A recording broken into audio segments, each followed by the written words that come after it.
Tem palavras que não te dão abertura, elas mandam. Elas ditam o modo como você deveria ser, como você deveria falar, como você deve existir, como você deve sentir. Frases como você precisa ser melhor nisso, ou fala direito, ou seja mais produtiva, ou você não era assim.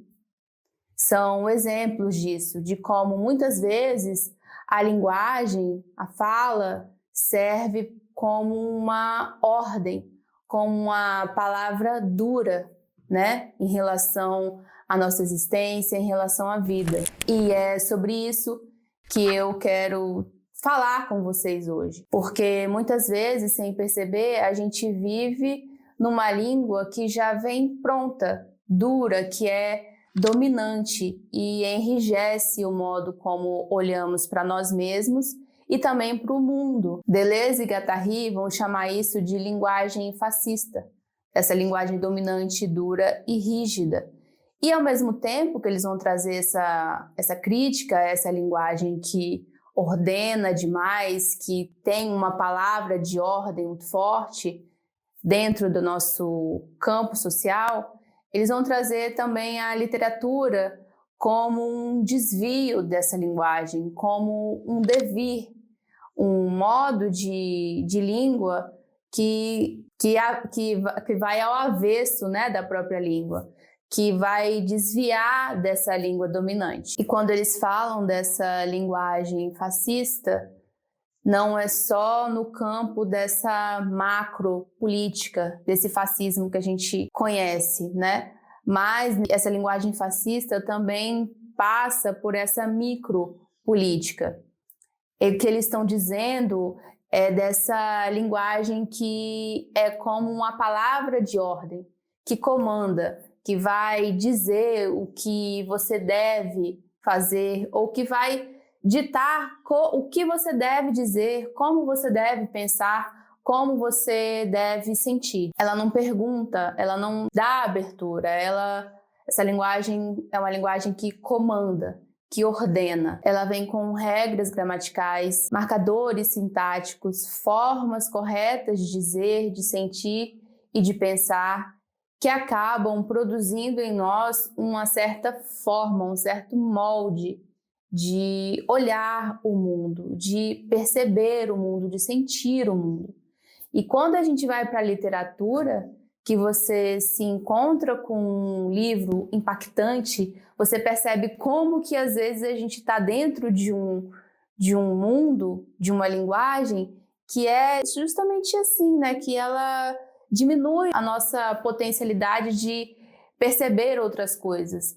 E no encontro com um livro, essa discrepância, essa diferença aparece com muita intensidade. E você encontra essa linguagem fascista, dominante, quando ela vem para te moldar, para te padronizar, para te colocar dentro de um recorte, para te diminuir, te colocar num lugar menor, no sentido de que há um lugar que é maior, um lugar que é mais importante, um lugar que é mais dominante. Aí eu te provoco com algumas perguntas.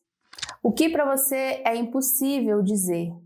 O que você nunca ousou escrever? O que parece não caber nas palavras comuns? Que tipo de vida fica de fora da língua que a gente aprendeu? Tem uma história do Ariano Suassuna, autor do Alto da Compadecida, né, que é muito interessante para a gente exemplificar essa linguagem fascista, essa linguagem dominante. Ele conta que ele estava na casa dele e aí chega um colega, escritor, também perguntando se ele estava escrevendo alguma coisa. E ele falou, claro que eu estou escrevendo, né? Estou escrevendo uma peça de teatro, estou me baseando aqui nos folhetos da literatura de cordel e ela vai se passar no sertão da Paraíba. E aí esse colega escritor pergunta, então quais são os personagens dessa peça? Aí ele fala, os personagens principais são Chicó e João Grilo. E aí o colega escritor pergunta, mas como que vão traduzir isso?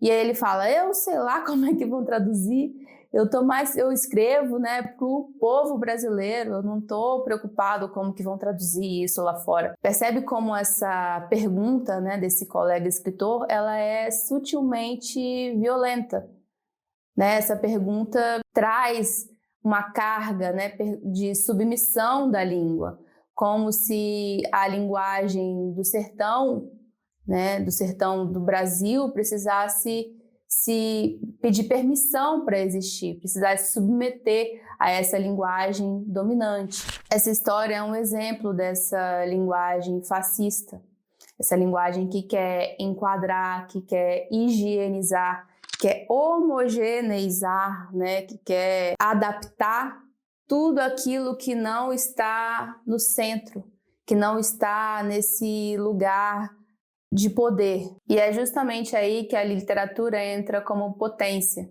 como uma fuga, um desvio a essa linguagem fascista, a essa linguagem dominante, que tenta o tempo inteiro sustentar lugares de poder, de silenciar outras linguagens, de silenciar outros modos de existência, de vida. E a literatura, ela vem para torcer, para colocar do avesso essa língua, né? Gaguejar nessa língua, trazer uma outra entonação, uma outra forma de dizer, uma outra forma de palavra, de expressão. E isso produz transformação, né? Isso produz desvio, isso é devir. Franz Kafka vai dizer a seguinte frase: um livro deve ser como um machado que quebra o mar de gelo que há dentro de nós. Então, um livro, ele precisa produzir transformação, produzir desvio, produzir um movimento, né, em nós. Senão, para que ele serve? Um bom livro, ele não serve para confirmar nada. Ele serve para abrir novas portas, abrir novas saídas. Ele serve para deslocar, para produzir desvio. Ele quebra formas endurecidas de pensar, de agir, de sentir, de existir, de olhar para o mundo. Deleuze e Guattari, lendo Kafka, vão dizer que ali acontece um devir minoritário da língua. Kafka não escreve melhor na língua dominante. Ele faz a língua falhar. A língua começa a gaguejar, a sintaxe se desloca, o sentido não fecha. Como aquela frase uma história que ele conta, né, do nadador campeão olímpico que não sabia nadar. E aí aparece um ponto de minoração, né? E menor aqui não é pequeno, fraco ou irrelevante. É menor justamente porque não obedece à linguagem majoritária, hegemônica e dominante. É uma língua que não quer representar o mundo, mas quer criar mundos, como na obra da Metamorfose do Kafka, né, que o Gregor, ele torna-se uma outra coisa, que não é nem humano e nem bicho, é um inseto pavoroso, enfim. Nessa obra também tem essa coisa, né, do devir minoritário, do devir animal. Tem um trecho de um texto que eu li para construir esse vídeo, para fazer esse vídeo, que eu gosto muito, que eles vão falar assim: se por um lado a língua está subordinada a variantes duras e inflexíveis, por outro, a linguagem também está sempre em variação contínua. Então, ao mesmo tempo que a linguagem tem esse poder dominante, tem esse movimento fascista, né, de uma linguagem mais dura, mais ordenada, mais comandante, há também a possibilidade de subverter essa linguagem, há também a possibilidade de desviar disso, de produzir devir, de produzir outras coisas dentro dessa linguagem, desviando dela mesma. Acho que é isso que Deleuze e Guattari estão falando quando eles trazem essa força revolucionária que a literatura tem. Mas a literatura faz a língua sair do eixo, ela produz um devir. Tem um trecho no texto A Literatura e a Vida, que o Deleuze vai falar sobre a literatura, que é devir, que é inacabada, que é informe, e ele vai dizer o seguinte: devir não é atingir uma forma definida, uma imitação ou uma identificação, mas encontrar a zona de vizinhança, de indiscernibilidade ou de indiferenciação, tal que já não seja possível distinguir-se de uma mulher, de um animal ou de uma molécula. Devir é estabelecer zonas de vizinhança, é esse lugar no meio, que você não consegue taxar uma definição, taxar uma identificação. Então, quando a gente lê um livro, quando tem uma obra impactante, uma obra importante, ela produz esse lugar do entre, essa zona de vizinhança, porque você não sabe se está falando do personagem, se está falando da minha vida, ou se está falando da vida humana como um todo, da vida de uma sociedade, de um povo, de uma minoria, né? Então, a literatura traz esse lugar do devir, produz esse devir, né? Produz esse inacabado, porque não fixa, porque não ordena, não comanda uma língua. Pelo contrário, ela dá espaço para que línguas possam ser produzidas, que possam ser desviadas aí. Quando a literatura entra nesse ponto menor, ela começa a falar não só sobre alguém, mas ela se comunica com o povo. Ela torna-se enunciação coletiva. Vou dar 2 exemplos para vocês nesses 2 livros aqui, ó.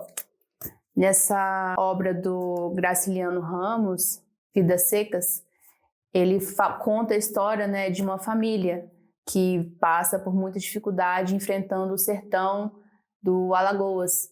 E nessa família, ele não está contando a história somente daquela família em específico, mas ele conta a história de um povo, a história do Brasil, né, e reverbera em tantos pontos na nossa existência, na nossa vida. Esse livro é maravilhoso. E assim como o Kafka, né? Vou dar o exemplo do processo desse livro, que ele vai falar sobre Joseph K., que entra numa história que ele fica aprisionado dentro de burocracias e de processos, né? Obviamente o livro chamou o processo, mas ele está ali em meio a burocracias que ele não sabe por que está acontecendo com ele está sendo julgado e não sabe muito bem por que isso está acontecendo, e ele fica meio só respondendo a isso, né? Reagindo a esses julgamentos sem se defender, sem sair daquilo. Então são livros, são obras que não falam só daquele personagem específico, mas elas reverberam em nós em diferentes maneiras, em diferentes formas. Eu tenho certeza que se você ler esses 2 livros, quanto o processo, quanto esse do Graciliano Ramos, Vidas Secas, você vai ser tocado por eles, você vai ser tocada por eles e vai produzir em você uma inquietação, um estranhamento.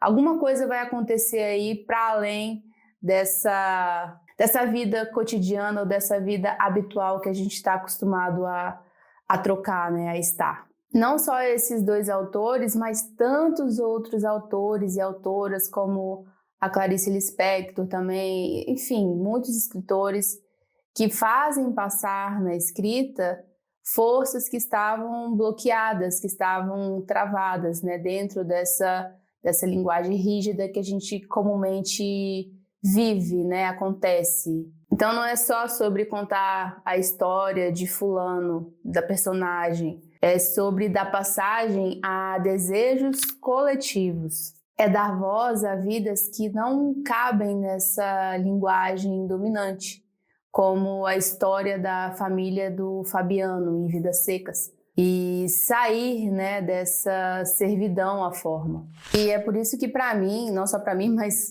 para Deleuze-Guattari, a esquizoanálise conversa tanto com a literatura. Porque não se trata de interpretar a vida, de representar a vida numa identidade dura, mas de cartografar essa vida, de perceber as linhas que se passam nela, o que aprisiona essa vida, o que faz passar outras possibilidades de existência também.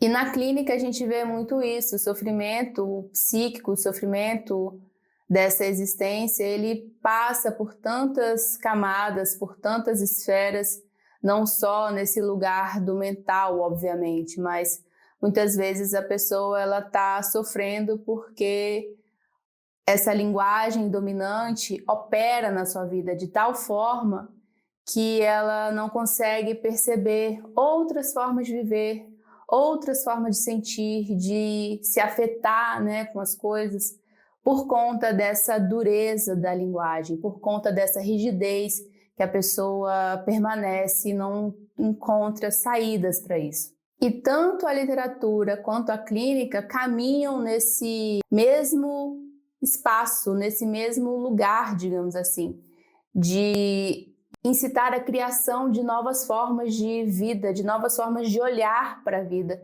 de sentir a vida. Então não é sobre explicar e dizer o que é a vida, é fazer a vida respirar, é olhar para as portas que podem se abrir, para outros caminhos que se pode seguir a partir daquilo que te atravessa, a partir daquilo que te convoca, né, a mudança e a transformação. E nesse ponto, literatura e clínica se conectam muito. A literatura, ela não serve para organizar uma existência. Ela serve mais para desorganizar o suficiente para que ela possa dar passagem a outras formas, a outros modos de ser, de viver e de estar no mundo, de olhar para o mundo. Ler, escrever, falar, sentir, não como uma obediência ou como uma ordem, como uma sentença, né? Quase que como uma sentença de morte que você deve ser assim, você era assim, você tem que ser assim e para sempre você será assim, como uma sentença, não como uma obediência, mas como criação, como invenção, como fuga, né? E a literatura está aliada nesse sentido 100%. Então, Deleuze e Guattari olham para a literatura como uma língua que ainda não existe, que ela é estrangeira, que ela é estranha. E por isso tão necessária dentro desse mundo, desse campo que a gente vive, que muitas vezes é tão duro e rígido, tanto do outro com a gente e muito mais também da gente com a gente mesmo. E se você se interessa sobre esses assuntos, né, de literatura, clínica, esquizoanálise, e quer aprender mais sobre isso, quer trocar comigo, né, aprender junto comigo sobre esses temas, sobre esses assuntos, eu te convido a se inscrever no meu canal e a dar o curtir aqui no vídeo, para esse vídeo ser entregue para mais pessoas, e comentar aqui embaixo o que você achou desse assunto, desse tema, se você gostou, o que você achou mais interessante ou alguma dúvida que você tiver, fica à vontade para escrever aqui nos comentários que eu vou responder. E se você quer me acompanhar também em outras redes, eu tô também no Instagram, vou colocar o link na descrição, e outros trabalhos também que eu faço dentro desse campo aí da esquizoanálise e da clínica, para você me conhecer também para além aqui do YouTube. E por hoje é isso, nos vemos no próximo vídeo aqui do canal. Tchau!